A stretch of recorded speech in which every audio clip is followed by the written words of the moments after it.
Diyos na Bata pag-ipagkay sa Espiritu Santo na may sumayo lahat.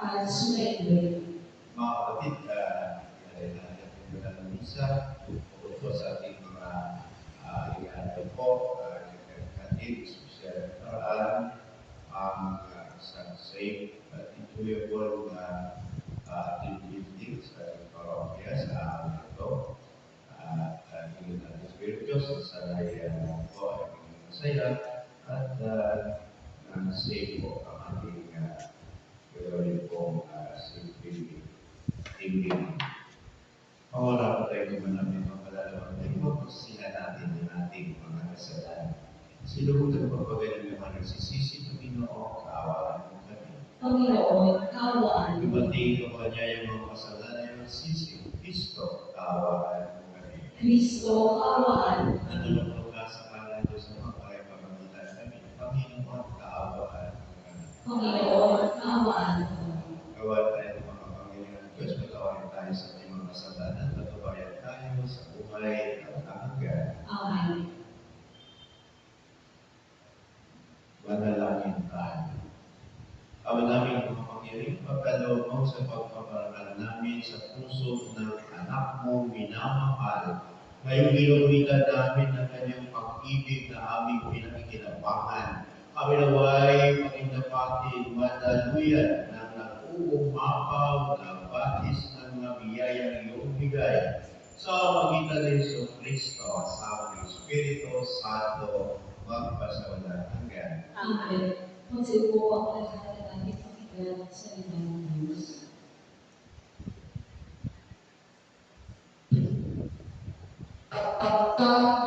Dalawang aklat ng mga kronika. Pagkamatay ni Ohaida, ang mga pinuno ng Buda ay nagbigay galang sa hari at nagharap ng mga kahilingan. Pinagbigyan naman niya ang mga ito, kaya tinakwil nila ang bahay ng Panginoon at ang Diyos ng kanilang mga ninuno.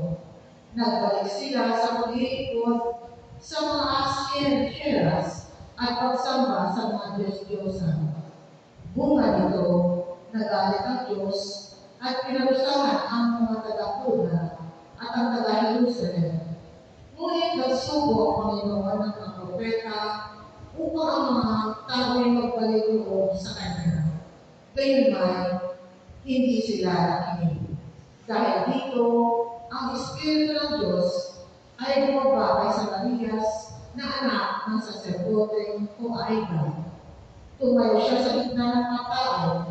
Sinabi niya, ito ang sabi ng Diyos, bakit ninyo nilabag ang mga utos ng Panginoon? Gusto ba ninyo mapahamak? Sapagkat tinakwil ninyo siya, itatakwil din niya kayo.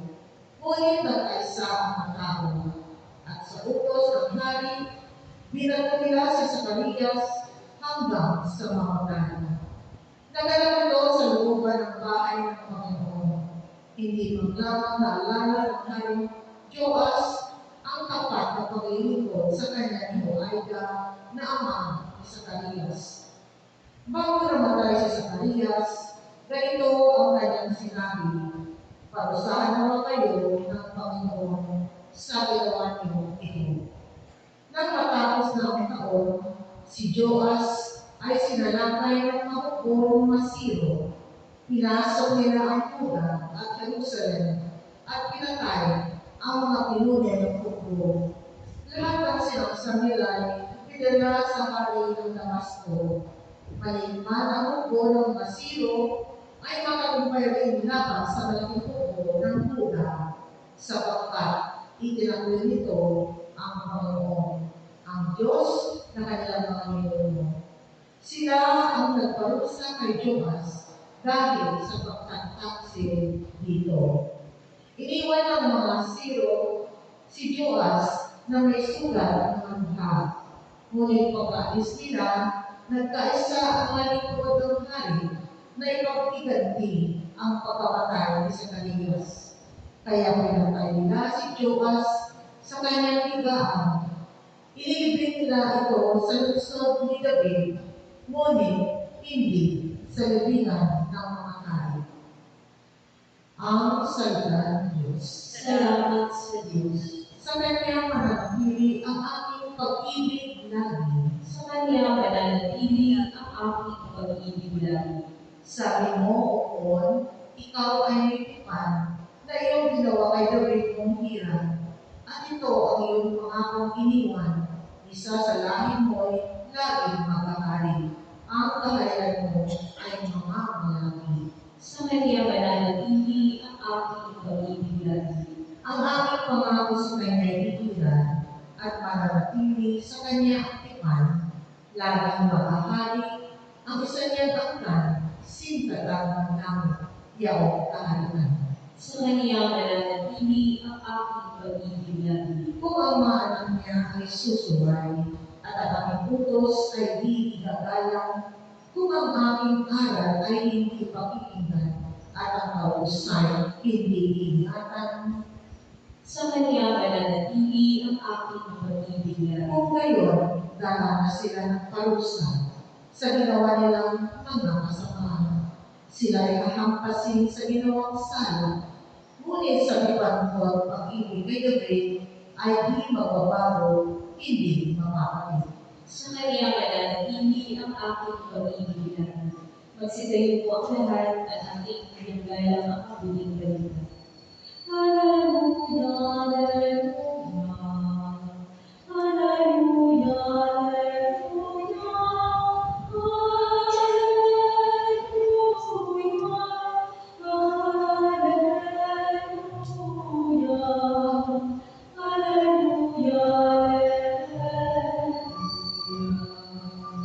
Si Kristo ay naging lupa upang tayo ay managalan sa bigay niyang pagpapala. Alleluia, Alleluia.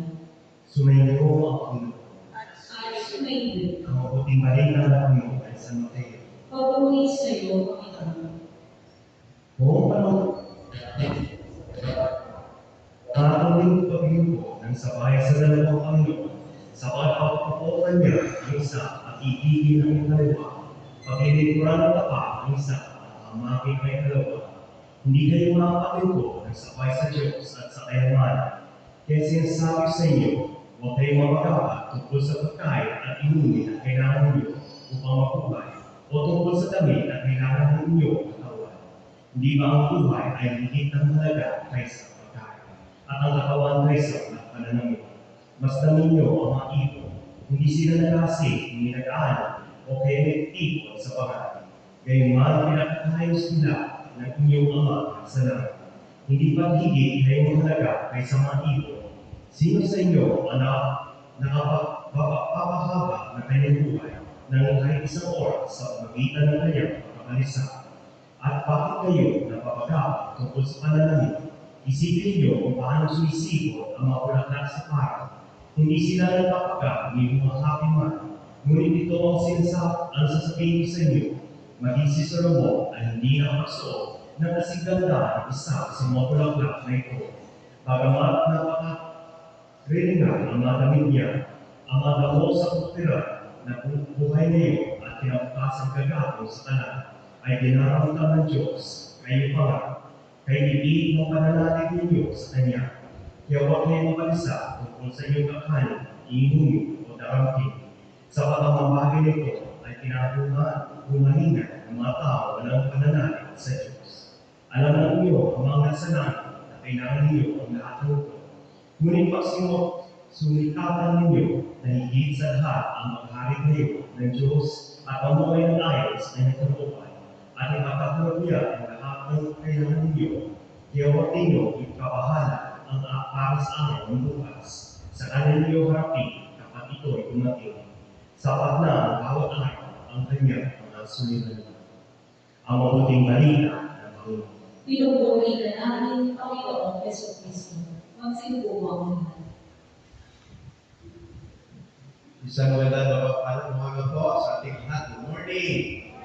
Patingin ang ating mga kapatid, smile. Good morning, sister, brother. Magandang umaga po. Smile na po tayo, hindi tayo may stroke. Mga kapatid, kung natandaan niyo, kahapon natin magandang niyo tungkol po sa napakatanding po na sinabi ng Panginoon Ano nga po yung ibanghelyo kahapon? Huwag mag-ipok na kayamanan dito sa lupa na maraming naitira, tama, at kalawang at may pasok ng mga magnanakaw. Pagin po kayo na kayamanan sa langit ay wala pong ano yan. Kahit anong dami ng mga kalawang at hindi umura po. No? At wala po din po magnanakaw. Wala din po hindi po yun manakaw at talagang masabi natin na walang tama po. No? So it cannot be destroyed.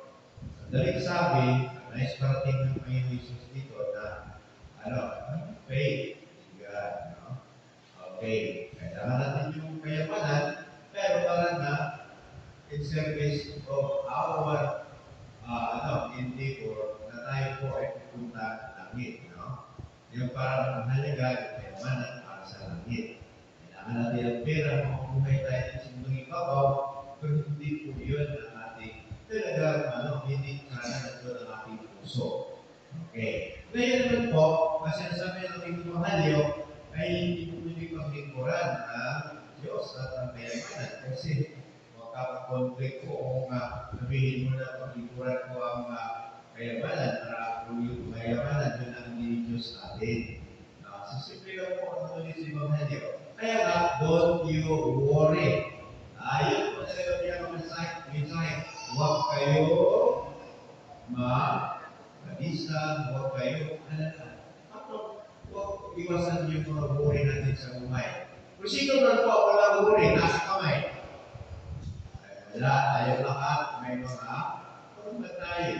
Isa tayo, problema tayo. Kaya talaga, worry tayo sa pag-araw ng buhay. No? Siyempre po, kapatid, mga magulang, worry na sana po, mapapaaral ng lahat ng mga anak, mapakain, maramatan, ay lahat po, kailangan ng mga anak. So, ating din na sabi niya, isang tayong problema sa araw na ito. No? Masurira din sa araw na ito. Huwag kang masyadong sabi dito sa iba ng Evangelyo. No? So, may hirap, may ginhawa ang buhay. Subalit tayo, siyempre gusto natin naging ginhawa lagi ang buhay. Hindi po ba? Yun naman po. Gusto natin na mayabang ang buhay. Gusto natin masaya ang buhay. Sino ba ito hindi gusto maging masaya? Taas kamay. Tayo po. Siyempre, gusto natin maging masaya lagi. Gusto natin mayabang ang buhay. Pero, ang Tuhan at mga pwede, sadya na maging ng puno na ginawa ang ating buhay. Naranasan din po natin buhay mga problema. No? Akibat po ito sa hirap at sakit. This is part of our growth. No? Bilang mga tao. May hirap talaga. No? Kaya kung gusto mo mag-aaral na mabuti, makatapos, mag-aaral ka talaga ng gusto. No? Gusto mo makatapos, kung gusto mo magkaroon ng mga bagay, you work for it. No? Yun po, we have worries, pero tayo sa pagkita na huwag sobrahan yung mga worries. Kasi mahirap po kung sobra-sobra na mababag ka sa maraming bagay, pero hindi naman supposed to be, no?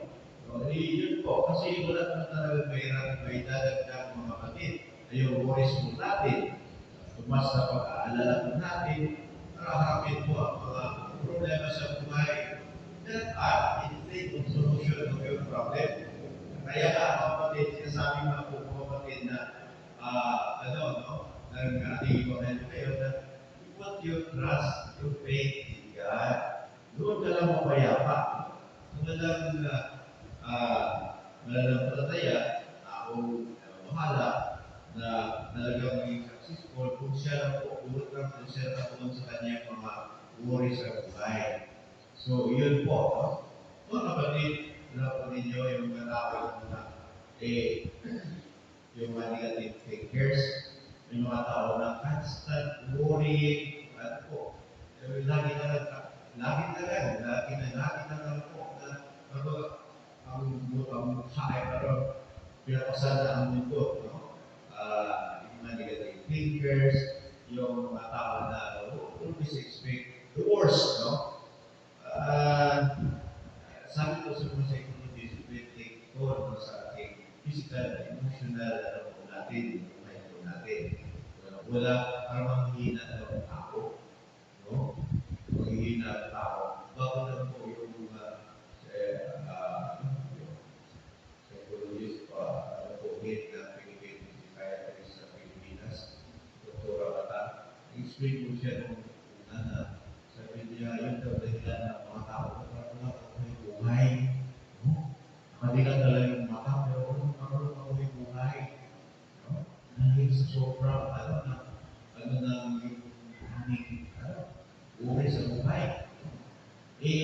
Ano daw yun, yung sabi niya, yung mga tao na yan, maghihina at hindi mapakaling. Hindi mapakaling, very uneasy. Lagi ito nag-ibigin. Siguro yung ibigin dito. Wala. Okay, so, parang meron na tao so much na warrior talaga. At isa pa niya mga kapatid, lagi masakit ang ulo. Kasi sobrang kaisip hindi makaka-focus o concentrate sa kanyang trabaho. Pero hindi talaga okay ang resulta. Bakit? Dahil po sa buhay. Mga kapatid, maraming negatibo sa tinatawag natin. Kaya nga yung si Evangelio, example ng pioneers, yung mga tipo. Siguro sa mga, siguro yung mga samahan ko dito sa convento o ilan sa mga parishioners, siguro na alam din yung kapatid na araw-araw ko. Kapakalit ko ng mga ibon. Dito po, minsan, sigurado dito, may mga tao na, paano ninyo na parang magbubog dito sa simbahan na yan. May mga kapakalit ko ng mga ibon. Ang daming ibon mga kapatid. Kaya lang, yan, hindi umulan. Pag umulan din po, alam ko rin po sa ating mga kainin. Umulan, kaya sa tira na po ng kerto. Yung mga ibon mga kapatid, pag wala ako, siyempre, naman sila, hindi naman pinapakain. Pag nandyan ako, ano sila, pwede na nag-cash out na ba yung eat. Pero, enjoy talaga yung mga ibon mga kapatid, araw-araw. Sabi ko, siguro ito ang dahilan kung bakit ito ang ginamit ng Panginoon Jesus, no? Halimbawa, hindi na natuloy, ano ba kakainin, ano ba iinumin nila? Isinaburin mga kapatid, no?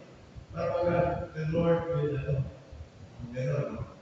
So, sarap kayo ng buhay kung ganito na lang, no? Kung ganito tulad ng mga ibon, no? Wala kang worry sa buhay.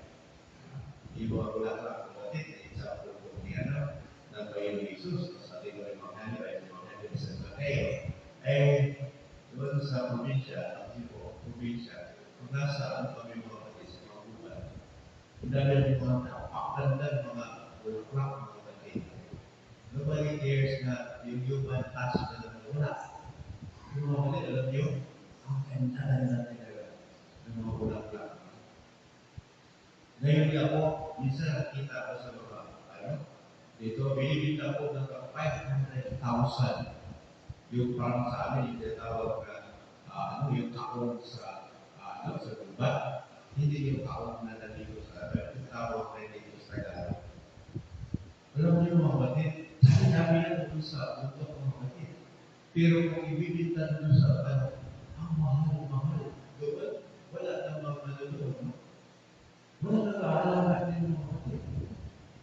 So, meaning to say, ang Diyos, He takes care of all of us. Ano lang po, kung tingnan na po natin, ang palaalan sa araw nito. Marami tayong mga buhay sa buhay, kung saan po, tandaan natin lagi. God, ang ating Panginoon Diyos ay Diyos na mapapahal. At Diyos mapatid na talaga He cares for us. Let us faith in God. God bless us all.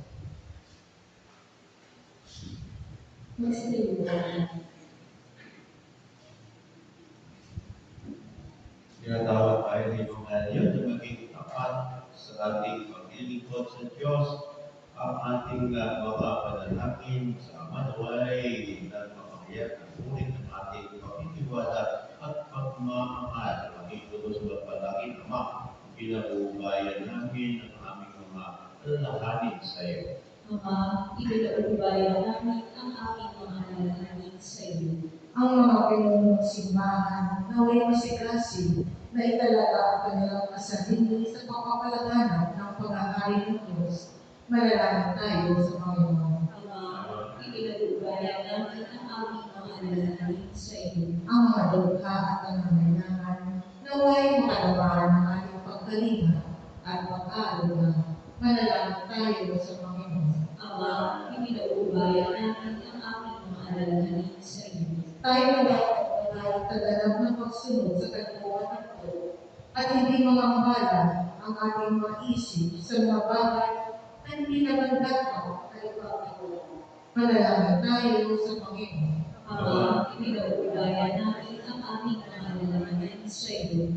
Ang mga may sakit naway maranasan ang pag-ibig ng Diyos sa pamamagitan ng pagmamahal ng mga nagmamalasakit sa kanilang buhay. Manalangin tayo sa Panginoon. Ama, ipinaubaya namin ang aming mga alalahanin sa iyo. Ang mga tagapagayumako naway makabahagi sa pagwawagi ni Kristo laban sa kamatayan. Manalangin tayo sa Panginoon. Ama, ipinaubaya namin ang aming mga alalahanin sa iyo. Ang pamigay na natin sa iyo, huwag nawa naming ituon ang aming puso sa mga bagay ng mundong ito, kundi sa iyong mapagmahal na pagpapala. Inihiling namin ito sa magitan ni Kristo, ang aming Panginoon. Amen. Magsiputuan. Ngunit magpapalapit ang kalay ko, magabihan ang mga sa pagpapala mo. Tandaan ang bawat puso ang pag-ibig mo. Ngayon'y nalalalit, may mahal sa iyo. Ikaw ay nalalaman sa buti at iko, pagkain, nagbibigay ng buhay mo. At palakparan mula sa isa, ang kailang bukas, ibigin, nagbibigay ng lakas. Ngunit makakapit, magkalaylay ko, magabihan ang magmula sa pagpapala mo. Tandaan bawat puso ang pag-ibig mo. Ngayon'y nalalalit ng mahal sa iyo. Malay kayo kapatid, pagkakain natin ay kalooban ng Diyos na magpapangyarihan. Ang kapinawa ng Panginoon ito pagkakain sa iyong mga kamay. Sa kapilan niya at karangalan sa ating kapakinabangan at sa buong sambayan ng mga. Ang daming ilumikha, dahil matimatingin na pag-ibig ng anak mong pinapamamahal upang sa ipagpapatawan ng aming mga kasalanan, ang minihakain namin ay maging kalugod ng maalay sa magitan ni Yesu Cristo sa Espiritu Santo magkasawalang hanggan. Amen. Sumainyo ang Panginoon. At sumainyo. Itasan Diyos sa inyong puso at diwa. Itinasa namin sa Pasalamatan Panginoon. natin ang Panginoong ating Diyos. Marapat na siya ay sa Ang Panginoon. aming magpapangyaringan tuloy ng marapat ay kay aming masalamatan sa magitan sa Kristo na aming Panginoon. Dakilang pag-ibig niya ng bunsod na mag-ahin ng sarili ng kami matubos kaya't pinampok siya makabayumay sa krus mula sa kanyang kagiliran sa ilang tulong tubig ay maasahang lumana. Kaya sa bayan may dito na banal, dahil sa katauhang naakit sa puso na yung anak na sumasakit sa mga nahulog sa batis ng kanyang pag-ibig. Kaya isa namang hel na nagsisiawin ng papuri sa walang kapay sa kagitan, kami nagpupunyi sa iyong kadakilaan. Santo, Santo, Santo, Panginoon Diyos, ang makapangyarihan, napupulungan natin katumpahan ng kaluwalhatian mo. Hosana sa itaas. Pinagpala ang pagkaito sa kanyang Panginoon. Hosana sa itaas. Ang naming pinalipang tumalang sa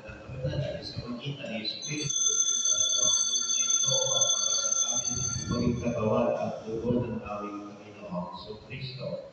Bago niya pinagdi sa pusang loob ng maging aldo. Ginawa kanya ang tinapay, pinasalamatan kanya, pinaghatin-hatin niya yun, iniabot sa kanyang mga lakad, sinabi, tanggapin lang ito ang kanin ng aking katawan ay mundo para sa inyo.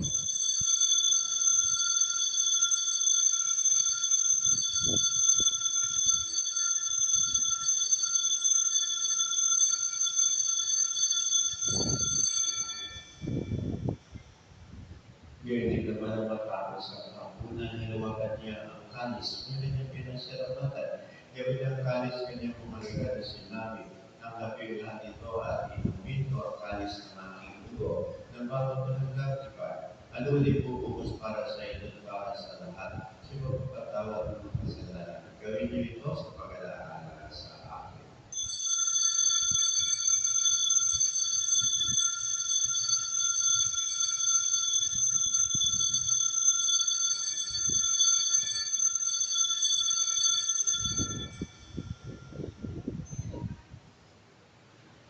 Ipagod din natin ang misteryo ng ating pananampalataya. Si Kristo ay namatay, si Kristo ay nabuhay, si Kristo ay babalik sa wakas ng panahon.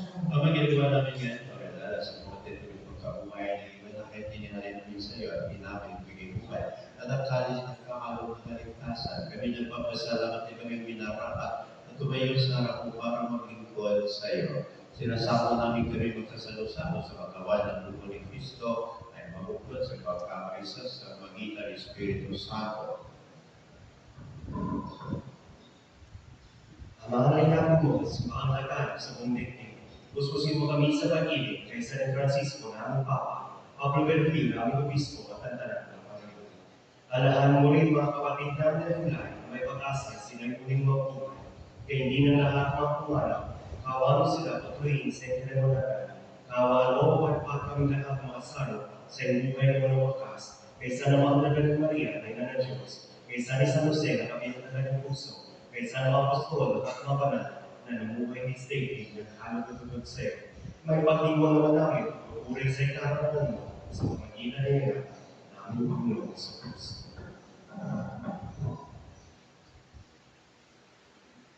So, magitan ni Kristo, kasama niya sa kanya na aking parangal papuri kay sa iyo, Diyos sa mga makapangyarihan, kasama ni Espiritu Santo, magpasawalang hanggan. Amen. Sa pag-ubig galing na ito sa puro ng ating Kristo Kristo, panyag natin ang lakas loob. Malaki sumasalangit sa langit, pangalan mo, magpasalit, magkaharian mo, sundin ang loob mo, dito sa lupa, parang sa langit. Bigyan mo kami ngayon ng aming kakain sa araw-araw, at patuwarin mo kami sa aming mga kasalanan. Pagpapatawad namin sa nagkakasala sa amin, at huwag kami ipanintulot sa puso, kaya't iyan mo kami sa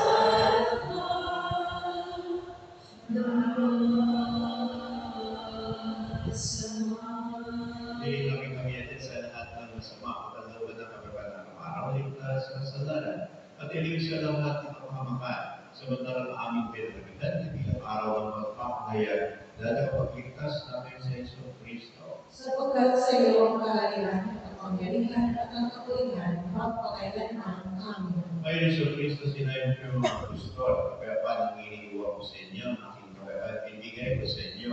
Ngayon mo kami pananampalataya, huwag kami mga magkakasala. magkaluban kami ng pagkayapaan at magkakaisahan sa kalooban, kasama ang Espiritu Santo, magkasawalan hanggan. Amen. Ang kapayapaan ng Panginoon ay laging sumainyo. At sumayo rin. Magbigay na tayo ng kapayapaan sa sansa. Peace, O peace. Peace, O peace. Kordero ng Diyos na nag-aalis ng mga kasalanan sa lipunan, maawa ka sa amin. Kordero ng Diyos na nag-aalis ng mga kasalanan sa lipunan, maawa ka sa amin. Kordero ng Diyos na nag-aalis ng mga kasalanan sa lipunan, ipagkaloob sa amin ang kapayapaan. Mga kapatid sa Yesu Cristo, Kordero ng Diyos na nag-aalis ng mga kasalanan sa lipunan, mapalad na yan sa kanya, ibig. Panginoon, hindi ako karapat-dapat ang magpatuloy sa iyo, ngunit sa isang salita mo lamang ay gagawin ako.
Manalangin tayo.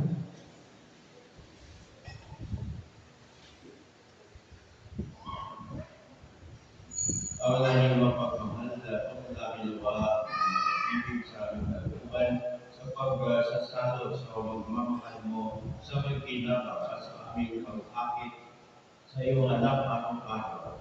Matutunan nawa namin makilala siya sa katauhan ng aming mga kapatid sa iyong sambayan sa pagkakas ng Kristo sa Espiritu Santo magpasawalang hanggan. Amen. Sumainyo ang Panginoon. Ang palangit kayo ng kapangyarihang Diyos, ang Ama at Anak at Espiritu Santo. Amen.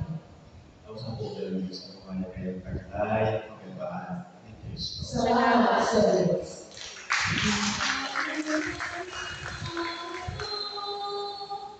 Kanyang pagkalihan ako sa buhay pag-ibig at kalayuan, tanda ng kanyang kaharian.